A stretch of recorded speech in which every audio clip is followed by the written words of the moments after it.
আল্লাহ তাআলা যাদেরকে সম্পদ দান করেছেন, তার করুণা দিয়েছেন, এবং এই সম্পদ দেওয়ার পরও যারা সম্পদের যাকাত আদায় না করে কৃপণতা করতেছে, তারা যেন এটা কখনোই মনে না করে হুয়া খাইরুল লাহুম, তারা যেন মনে না করে এই সম্পদ তার জন্য কল্যাণকর হবে, বাল হুয়া শাররুল লাহুম, নিঃসন্দেহে সম্পদ তার জন্য একদিন ক্ষতির কারণ হয়ে দাঁড়াবে। হাশরের ময়দানে আল্লাহ তাআলা বলেন, সাইতাওয়াকুরা মা বাখিলু বিহি ইয়াউমাল কিয়ামাহ, কিয়ামতের দিন তার সম্পদগুলোকে তার গলায় বেড়ি আকারে পরানো হবে। মুহতারাম হাজিরিন, অত্যন্ত গুরুত্বপূর্ণ সময়গুলো আমাদের জীবন থেকে চলে যাচ্ছে। রহমত, বরকত, মাগফিরাত, নাজাতের মাস রমজানের আজ 14তম দিন। ইতিমধ্যেই 13 দিন অতিক্রান্ত হয়ে গিয়েছে। আমলের সিজন চলতেছে, আমলের ভরপুর মৌসুম চলতেছে। বহু মানুষ এই মৌসুমগুলোকে কাজে লাগাতে পারছেন। যে সময়টা আমি পাচ্ছি, এই সময়টা পেয়েই বহু মানুষ আল্লাহ তাআলা সন্তুষ্টি অর্জন করতেছে। এই সময়ের আমাদের মাধ্যমেই বহু মানুষ নিজের জন্য জাহান্নামের আগুনকে হারাম করে ফেলতেছে। এই সময়টুকু কাজে লাগানোর মাধ্যমে বহু মানুষ নিজের জন্য জান্নাতকে ওয়াজিব করে ফেলতেছে। যে সময়গুলো আমি পাচ্ছি, সেই সময়গুলো তারাও পাচ্ছে। ভাগ্যবান তারা যারা সময়গুলোকে কাজে লাগাতে পেরেছে। আল্লাহ তাআলা আমাদেরকেও সেই সমস্ত ভাগ্যবানদের কাতারে শামিল করে নিন। আমরাও যেন রমজানের এখনও যে দিনগুলো অবশিষ্ট রয়ে গেছে, এই সময়গুলোকে যথাযথভাবে আমরা কাজে লাগাতে পারি। আমাদের ভরপুর মৌসুম চলতেছে, বহুমুখী আমলের সিজন চলতেছে। আমরা ইতিপূর্বের আলোচনাগুলোতে রমজানের আমলগুলো সম্পর্কে আলোচনা করেছি। রমজানে নবী করিম সাল্লাল্লাহু আলাইহি সাল্লাম সমস্ত নেক আমলের পরিমাণই বাড়িয়ে দিতেন।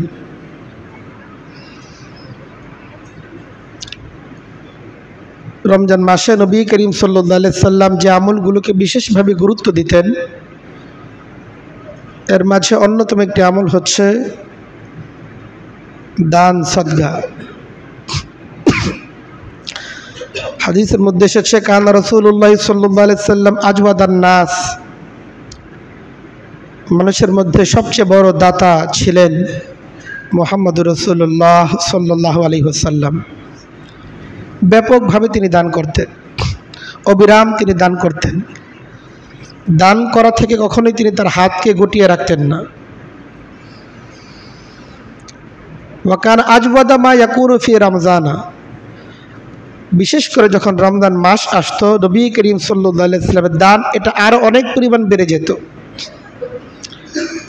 এক হাদিসের মধ্যে এসেছে, আল্লাহ রাসূল সাল্লাল্লাহু আলাইহি ওয়াসাল্লামের দানটাকে দৃষ্টান্ত দেওয়া হয়েছে কারিহিন মুরসালা, প্রবাহিত বাতাসের মতো নবী করিম সাল্লাল্লাহু আলাইহি ওয়াসাল্লাম রমজান মাসে দান করতেন।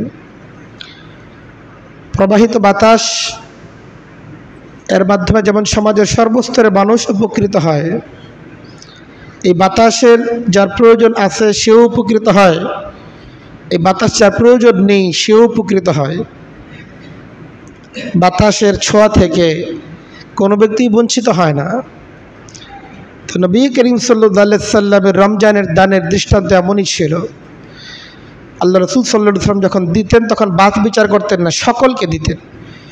সমাজের সর্বস্তরের মানুষকে দিতেন, যে গরিব আছে তাকেও দিতেন, যার সচ্ছলতা আছে নবীজি তাকেও দিতেন। কাউকে হয়তো দান করতেন, কাউকে হাদিয়া দিতেন, কাউকে নফল দান করতেন, কাউকে ফরজ দান করতেন। তো রমজান মাস চলতেছে, বিশেষভাবে দানের মৌসুম চলতেছে। দান সাদকা এটা নবী করিম সাল্লাল্লাহু আলাইহি ওয়াসাল্লামের অত্যন্ত প্রিয় একটি আমল। আল্লাহ তাআলারও বড় প্রিয় একটি আমল হচ্ছে বান্দার দান এবং সাদকা। ভাগ্যবান সেই সকল ব্যক্তি যাদেরকে আল্লাহ তাআলা দান করার তৌফিক দান করেছেন।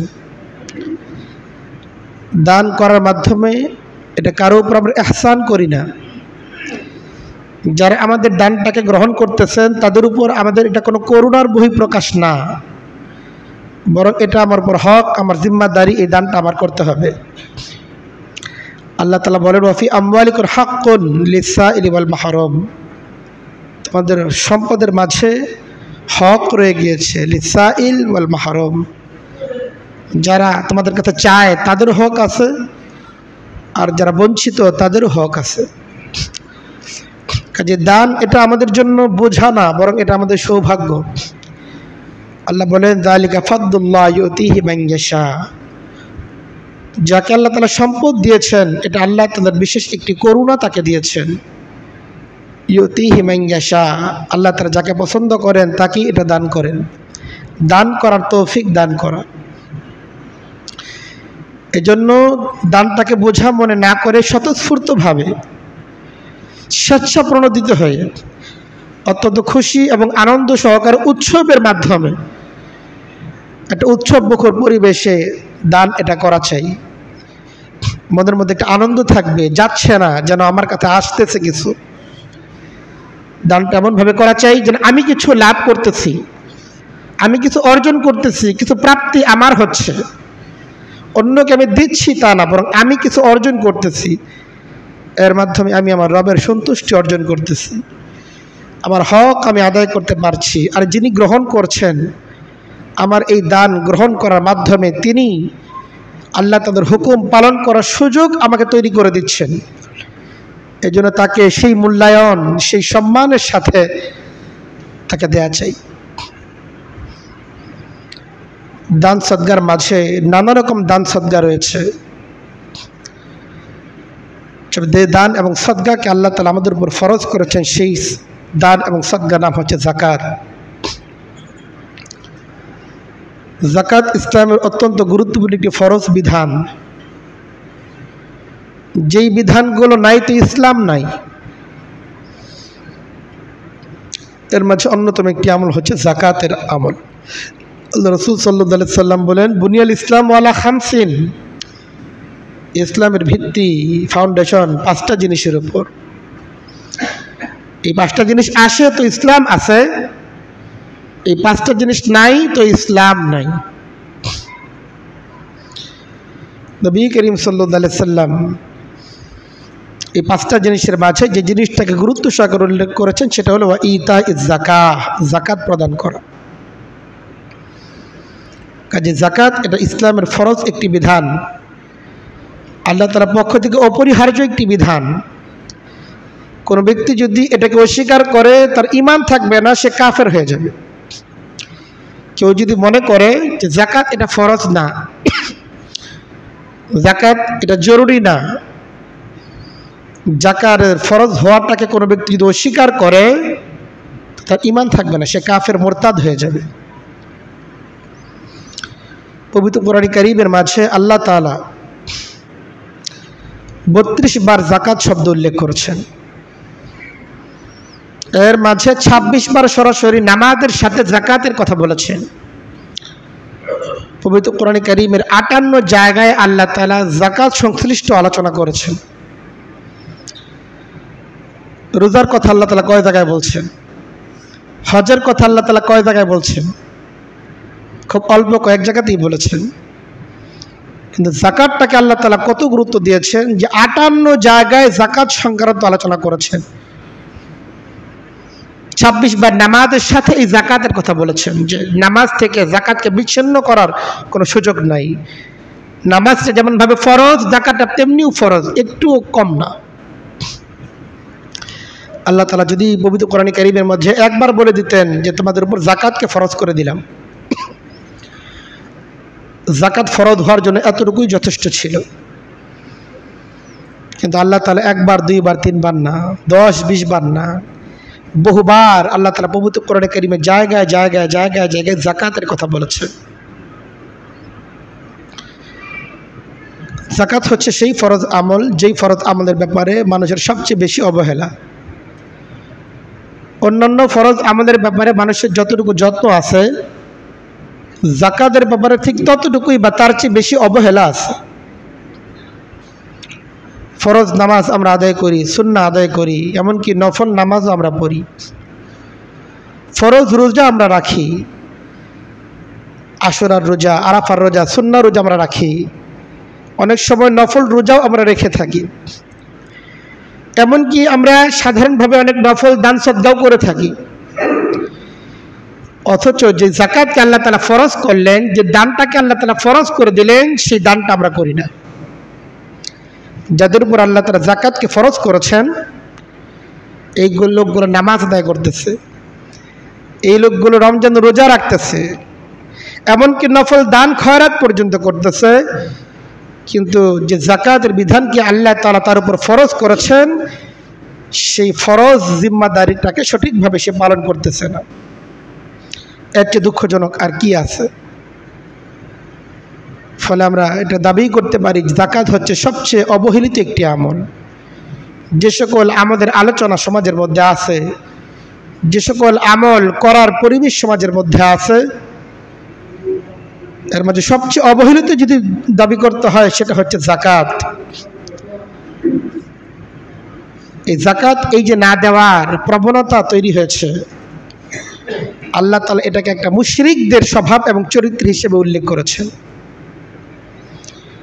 যাকাত না দেওয়া, এটা যে মুশরিক তার জন্য শোভা পায়, কিন্তু মুমিন তার জন্য যাকাত না দেওয়া শোভা পায় না। পবিত্র কোরআন কারীমের মাঝে আল্লাহ তাআলা বলেছেন, ওয়াইলুল লিল মুশরিকিন, ধ্বংস অনিবার্য মুশরিকদের জন্য। আল্লাযীনা লা ইউতুনা যাকাতা, আল্লাযীনা লা ইউতুনা যাকাতা ওয়া হুম বিল আখিরাতি হুম কাফিরুন, যারা সম্পদের যাকাত আদায় করে না এবং তারা পরকালকে অবিশ্বাস করে। কারণ সে মনে করে পরকাল বলতে তো নাই কিছু, যাকে তো দিব এটা তো দিয়েই ফেললাম, এটার কোনো বেনিফিট তো আমি আর পরে পাবো না, তো দিয়ে আমার লাভটা কি? কত নিন্দনীয়, কত জঘন্য একজন ব্যক্তি মুশরিকদের স্বভাব এবং চরিত্রকে গ্রহণ করে, অথচ সে মুমিন। যে বদভ্যাসটাকে, যে অপরাধটাকে আল্লাহ তাআলা মুশরিকদের অপরাধ হিসেবে উল্লেখ করছেন, মুশরিকদের সাথে যায় হিসাবে আল্লাহ তাআলা উল্লেখ করতেছেন, একজন ব্যক্তি নিজেকে ঈমানদার দাবি করতেছে, কিন্তু সেই মুশরিকদের স্বভাব চরিত্রকে সে গ্রহণ করতেছে, বহন করতেছে। হযরত সাইয়েদনা আবু বকর সিদ্দিক রাদিয়াল্লাহু তাআলা আনহু যখন খলিফা হলেন, তখন কিছু লোক নিজেদেরকে ঈমানদার দাবি করতেছে, কিন্তু তারা বলে যাকাত এখন আর ফরজ না। আল্লাহ রাসূল সাল্লাল্লাহু আলাইহি সাল্লাম যতদিন ছিলেন ততদিন যাকাত ফরজ ছিল, নবীজি দুনিয়া থেকে চলে গেছেন, কাজে এখন আর যাকাত দেওয়া ফরজ না। কিছু লোক এই দাবি করল।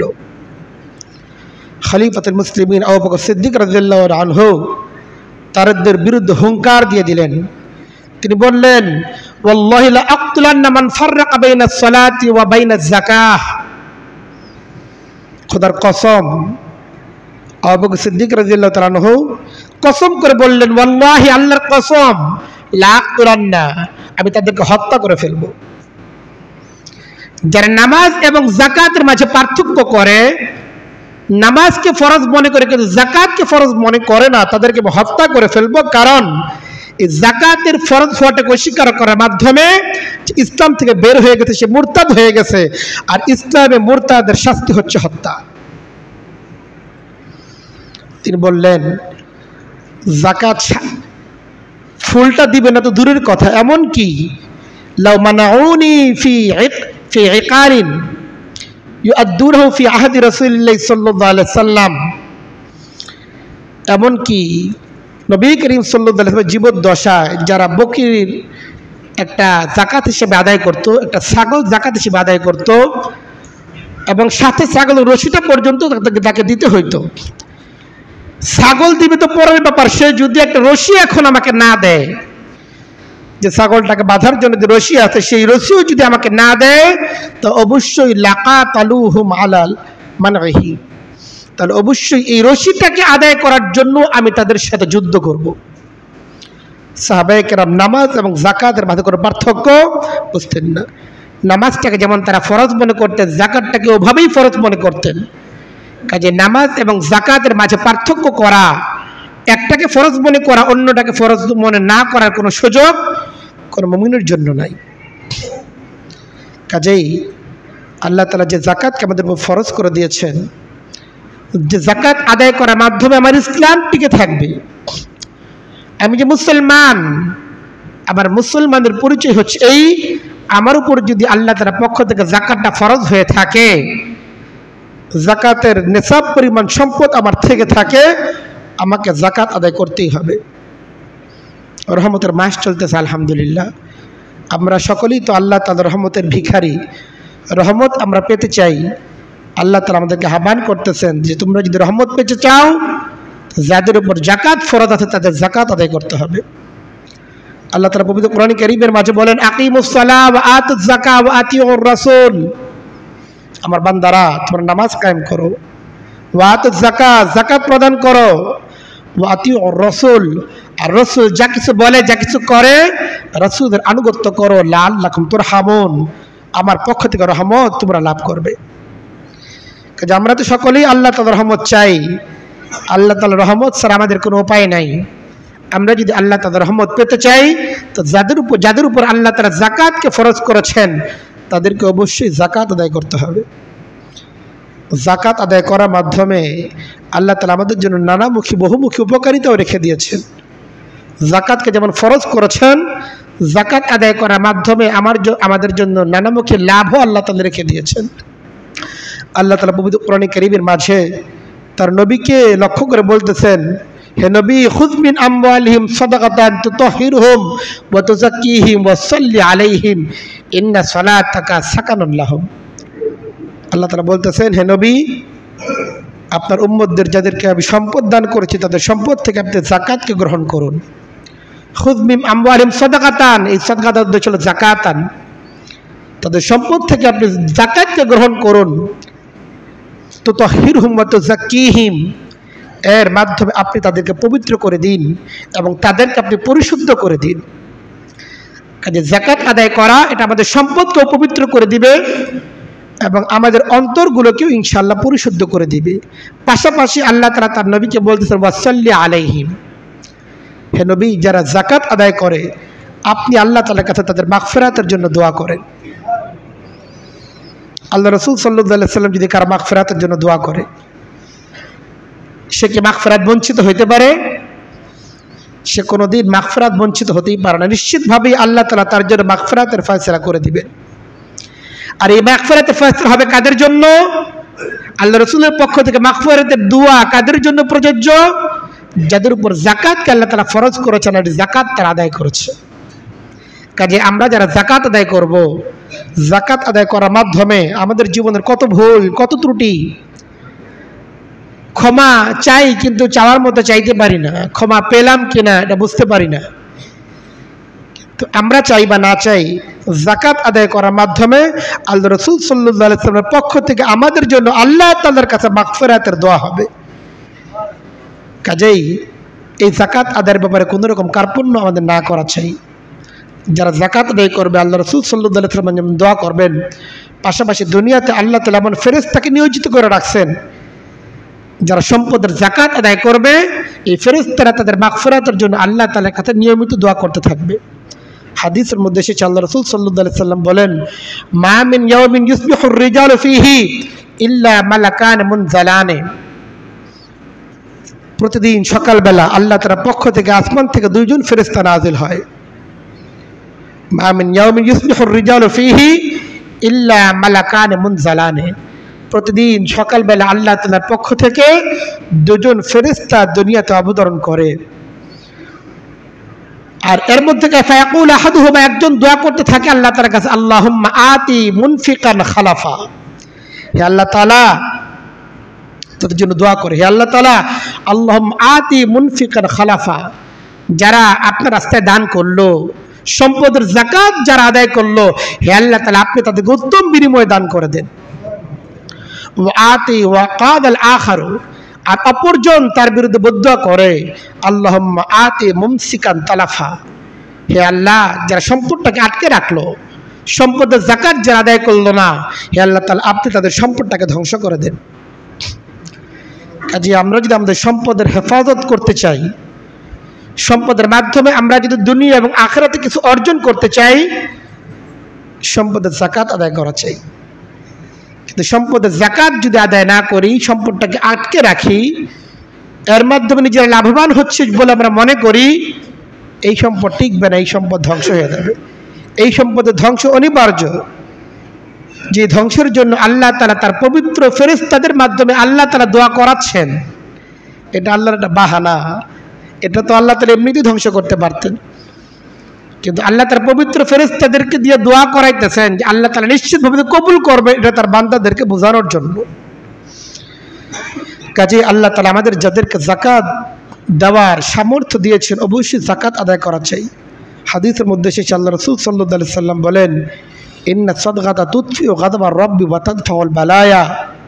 দান সদকা, বিশেষত যাকাত, এটা তুতফিউ গাদাবার রাব্বি, এটা আল্লাহ তাআলার ক্রোধের আগুনকে নিভিয়ে দেয়।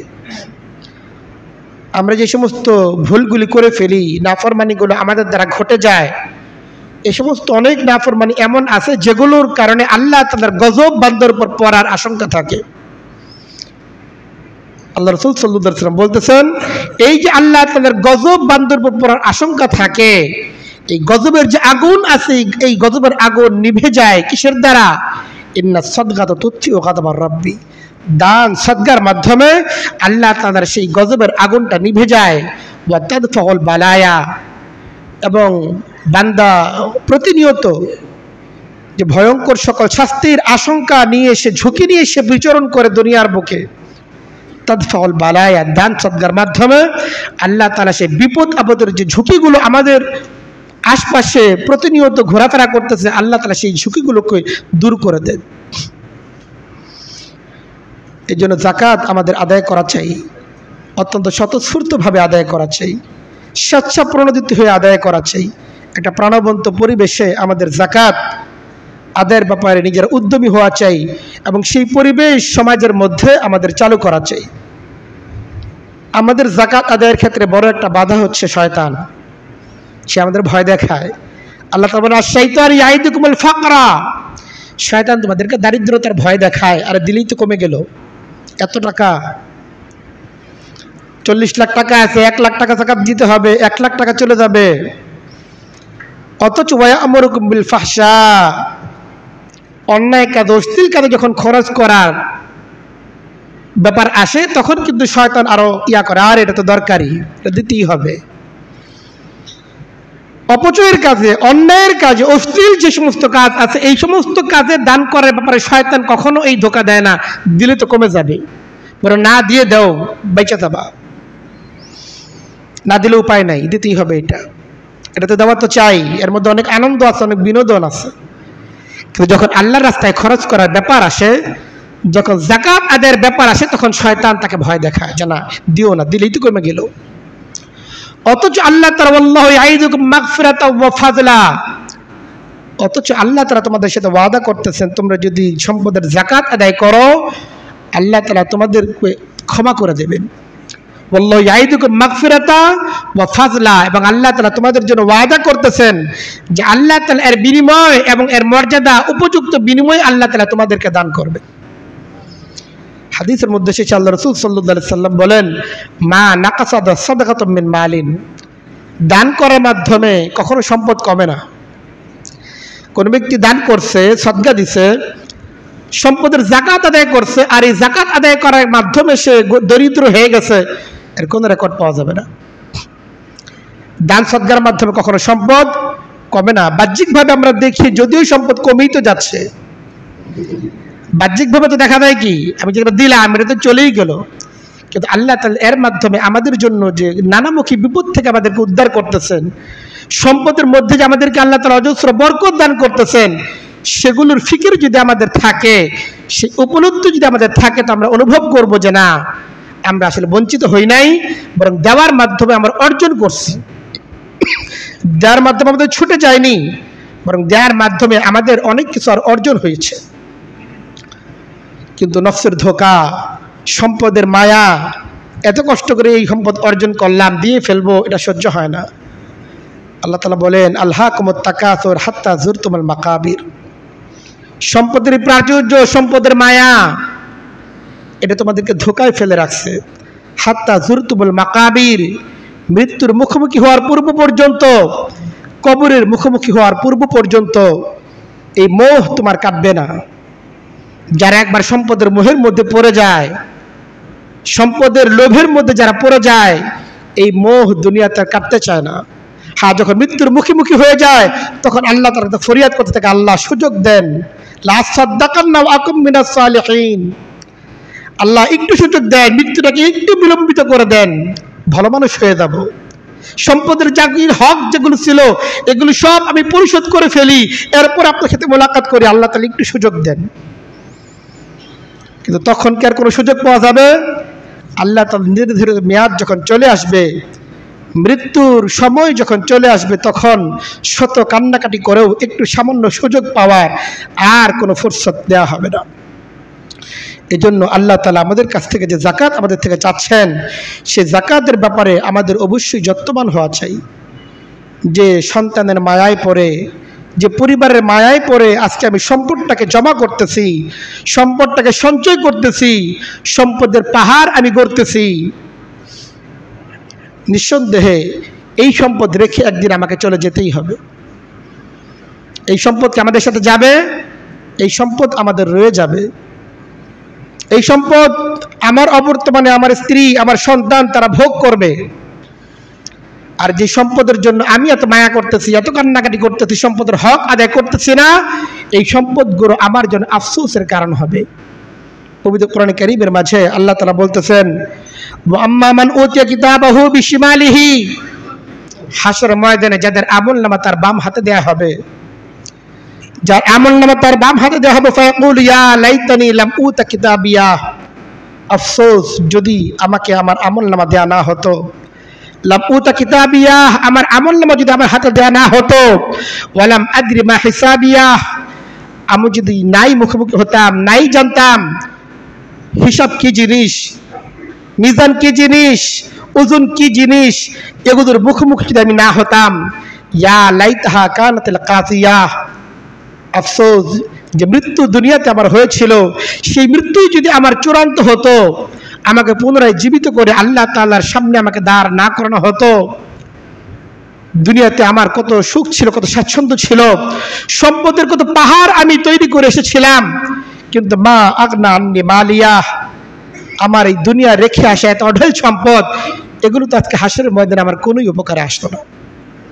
যে সন্তানের মায়ায় পড়ে, যে স্ত্রীর মায়ায় পড়ে আজকে আমি সম্পদ জমা করতেছি, নিঃসন্দেহে এই সন্তান আমাকে ভুলে যাবে। আজকে আমরা লক্ষ্য করতেছি তো, যেই সমস্ত ব্যক্তির লাখ লাখ টাকা, কোটি কোটি টাকা সন্তানের জন্য রেখে গেছে, মাসের পর মাস যায়, বছরের পর বছর যায়, সন্তানদের সময় নাই তার বাবার জন্য 10টা মিনিট সময় ব্যয় করার, তার বাবার জন্য হাত তুলে আল্লাহর কাছে 10টা মিনিট চোখের পানি ফেলবে, সন্তানের সেই সুযোগ নাই। 10টা টাকা সব বাবা মায়ের জন্য দান করবে, এটা সুযোগ তার হয়ে ওঠে না। তার তো আরো দরকার, কেমনে দান করবে? তার স্ত্রী, তার পরিবার, তার সন্তান, তার ভবিষ্যৎ প্রজন্ম, তার ফিকির সে এতটাই ব্যস্ত যে তার দুনিয়া থেকে চলে যাওয়া বাবা মা, যে বাবা মায়ের সম্পদের উপর সে এখন চলতেছে, বাবা মার জন্য ফিকির করার তার সুযোগ নেই। কাজে আমরা যে মনে করতেছি যে এই সম্পদ আমার উপকারে আসবে, নিঃসন্দেহে আমি যেমন দুনিয়ার বুকে আল্লাহকে ভুলে গেছি, আল্লাহর হুকুমকে ভুলে গেছি, আমার সন্তানরাও আমার কথা ভুলে যাবে। আর এই ব্যক্তির জন্য তো এইটাই সাজে, যে ব্যক্তি দুনিয়ার বুকে তার রবকে ভুলে গেল, রবের হুকুমকে ভুলে গেল, তার কথা কেন মনে রাখা হবে? আল্লাহ তাআলা বলেন, ওয়ালা তাকুনু কাল্লাযীনা নাসুল্লাহ, তোমরা তাদের মতো হয়ো না যারা দুনিয়াতে তাদের রবকে ভুলে যায়, ফাআনসাহুম আনফুসাহুম, আল্লাহ তাআলা তাদের কথাও মানুষকে ভুলিয়ে দেবেন। আমরা যদি আমাদের রবকে ভুলে যাই, আমার অবর্তমানে আমার সন্তান আমাকে মনে করবে না, আমার জন্য দান করার সুযোগ তার হবে না, আমার জন্য চোখের পানি ফেলার সুযোগ আমার হবে না। এটা তো এটাই বুঝার ব্যাপার।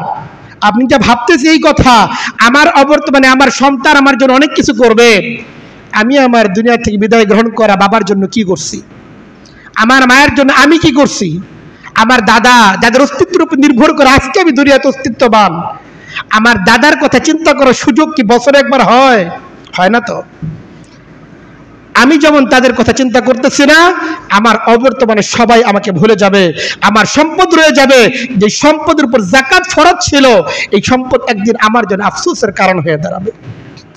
কাজেই আমার ভাইরা, আল্লাহ তাআলা যে যাকাতকে আমাদের উপর ফরজ করেছেন, সেই যাকাত আদায়ের ব্যাপারে আমাদের যত্নবান হওয়া চাই। অন্যথায় আল্লাহ তাআলা আমাদের জন্য হুঁশিয়ারি উচ্চারণ করতেছেন। আল্লাহ বলেন, ওয়ালা ইয়াহসাবান্নাল্লাযীনা ইয়াবখালুনা বিমা আতাহুমুল্লাহু মিন ফাদলি। আল্লাহ তাআলা যাদেরকে সম্পদ দান করেছেন, তার করুণা দিয়েছেন, এবং এই সম্পদ দেওয়ার পরও যারা সম্পদের যাকাত আদায় না করে কৃপণতা করতেছে, তারা যেন এটা কখনোই মনে না করে হুয়া খাইরুল লাহুম, তারা যেন মনে না করে এই সম্পদ তার জন্য কল্যাণকর হবে, বাল হুয়া শাররুল লাহুম, নিঃসন্দেহে সম্পদ তার জন্য একদিন ক্ষতির কারণ হয়ে দাঁড়াবে। হাশরের ময়দানে আল্লাহ তাআলা বলেন, সাইতাওয়াকুনা মা বাখিলু বিহি ইয়াউমাল কিয়ামাহ, কিয়ামতের দিন তার সম্পদগুলোকে তার গলায় বেড়ি আকারে পরানো হবে। অপরাধীদের গলার মধ্যে যেমন হাতের মধ্যে বেড়ি পরানো হয়, কিন্তু জাহান্নামী যারা হবে, যাদের জন্য জাহান্নামের ফয়সালা হবে, সবার গলার মধ্যে বেড়ি পরানো হবে। সাইতাওয়াকুনা মা বাখিলু বিহি ইয়াউমাল কিয়ামাহ, যে সম্পদের যাকাত আজকে আমরা আদায় করব না, কিয়ামতের দিন এগুলো আমাদের গলার মধ্যে বেড়ি আকারে পরানো হবে। অপর আয়াতের মধ্যে আল্লাহ তাআলা বলতেছেন, ইয়াউমা ইউহমা, আল্লাহ তাআলা বলেন, আল্লাযীনা ইয়াকনিজুনা আয-যাহাব ওয়াল ফিদ্দা, যে সমস্ত ব্যক্তিরা সম্পদকে জবাই করতেছে, ওয়ালা ইউনফিকুনহা ফি সাবিলিল্লাহ, আল্লাহর রাস্তায় সেগুলোকে খরচ করতেছে না, হে নবী ফাবাশশিরহুম বিআযাবিন আলীম, তাদের জন্য যন্ত্রণাদায়ক শাস্তি আমি প্রস্তুত করে রেখেছি, আপনি আর হুঁশিয়ারি তাদেরকে জানিয়ে দিন। ইয়াউমা ইউহমা আলাইহা ফি নারি জাহান্নামা, এই দুনিয়ার এই সম্পদগুলো, যেই সম্পদের হক আদায় করা হয় নাই, যেই সম্পদের যাকাত আদায় করা হয় নাই, জাহান্নামের আগুনের মধ্যে এগুলিকে গলানো হবে, এগুলোকে জাহান্নামের আগুনের মধ্যে গলানো হবে।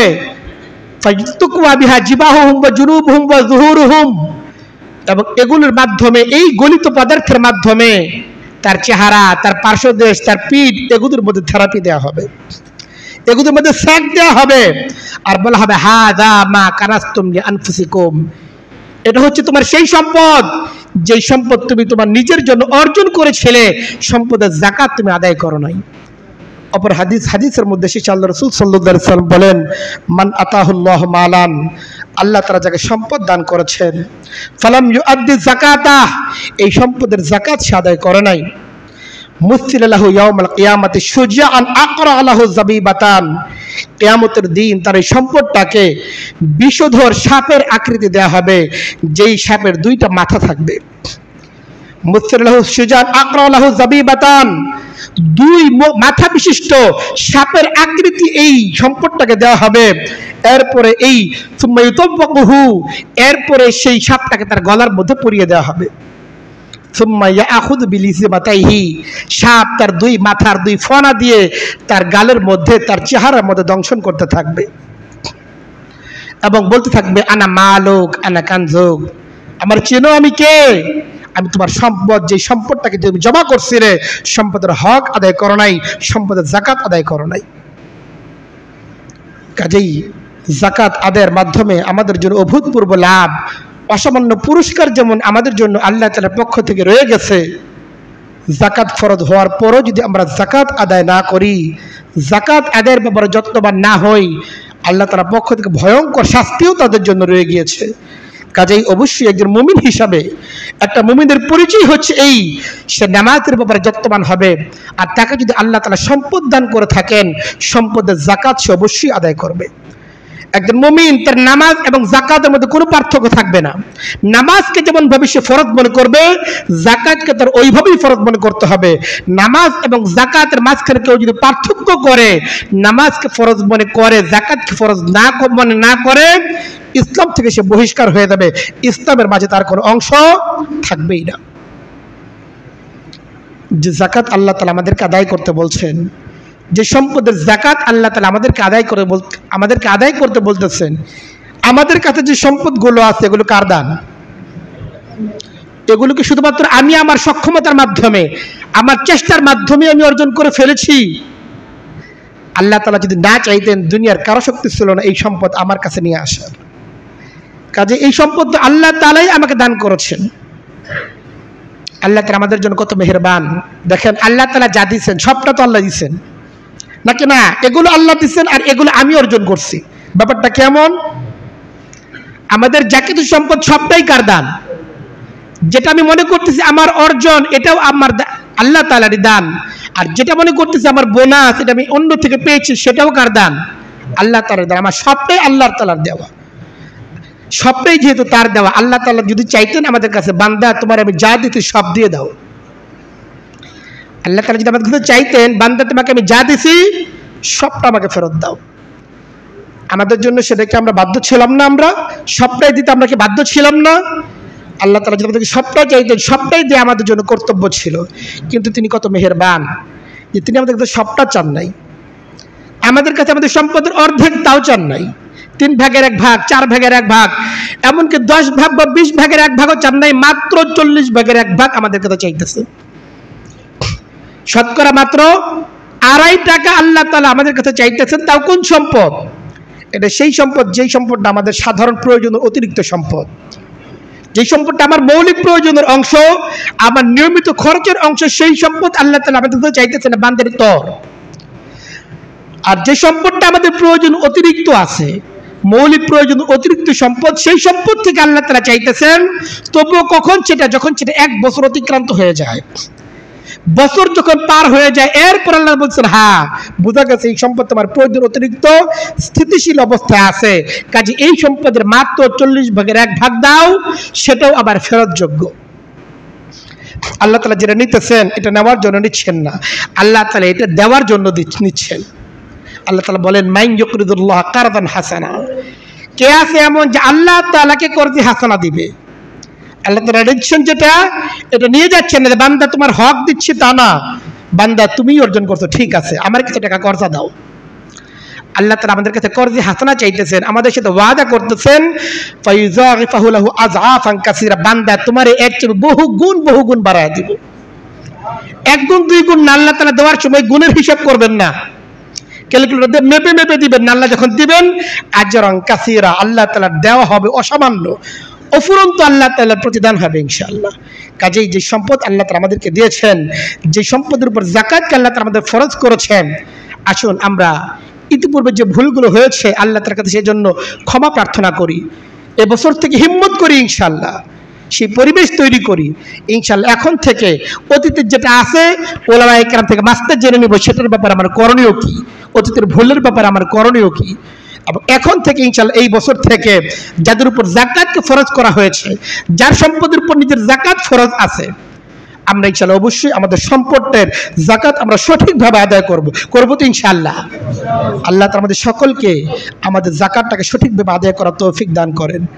পাশাপাশি আরো কয়েকটি বিষয়ের আলোচনা, যেগুলো আসলে মূল আলোচনা হিসেবে করার সুযোগ হয়নি, কারণ রমজান মাস, অনেক মানুষ রমজান মাসেই যাকাত দিয়ে থাকেন।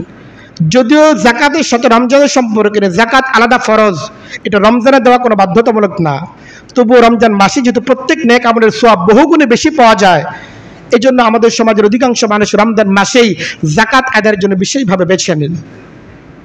যাকাত এটা আমাদের তাদেরকেই বিশেষভাবে দেওয়া চাই যারা আমাদের কাছে চাইতে পারে না। আমাদের সমাজের অনেক ব্যক্তিরা এমন আছে যারা লজ্জার কারণে আমাদের কাছে চাইতে পারে না, তাদেরকে খুঁজে আমাদের যাকাত আদায়ের ব্যাপারে দৃষ্টি আকর্ষণ করা চাই। আল্লাহ তাআলা তাদেরকে আমাদেরকে দেওয়ার জন্য উৎসাহিত করছেন। ইয়াহসাবুহুমুল জাহিলু আগনিয়া, আল্লাহ বলেন কিছু লোক তাদেরকে মনে করে ধনী, তাদেরকে সচ্ছল মনে করে, অথচ লা ইয়াসআলুনা নাস ইলহাফা, অন্যদের মতো তারা হাত পাততে পারে না। এই জন্য আমরা খোঁজ দেব আমাদের সমাজে কে আছে এমন দরিদ্রদেরকেই তো দিতে হবে যাকাত। কাদেরকে যাকাত দেওয়া যাবে, কাদেরকে যাকাত দেওয়া যাবে না সেটা আমরা জেনে নিব। দরিদ্রদেরকে আমরা যাকাত দেব, বিশেষ করে আমাদের আত্মীয়, আমাদের প্রতিবেশী যারা আছে তাদেরকে যদি আমরা যাকাত আদায় করি, তাদের মধ্যে উপযুক্ত যারা আছে তাদেরকে যদি যাকাত আদায় করি, একে তো আমরা যাকাত আদায় করার সওয়াব লাভ করব, পাশাপাশি দ্বিগুণ সওয়াব, আত্মীয়তার হক আদায় করার সওয়াব, প্রতিবেশীর হক আদায় করার সওয়াব আমরা লাভ করব। পাশাপাশি দ্বীনি মাদ্রাসা যেগুলো আছে এগুলোর গোরাবা ফান্ডে যদি আমরা যাকাত আদায় করি, আমরা 3 গুণ সওয়াব লাভ করার একটা আমরা ইনশাআল্লাহ ফজিলত ইনশাআল্লাহ অর্জন করতে পারবো। একটা হলো যাকাত আদায় করার সওয়াব, আর পাশাপাশি হচ্ছে এই দ্বীনি কাজে আমরা একটা সহযোগিতার সওয়াব লাভ করলাম, পাশাপাশি সদকায়ে জারিয়ার একটা সওয়াব আমরা লাভ করব। আল্লাহ তাআলা আমাদের সকলকে তৌফিক দান করেন। আরেকটি বিষয়,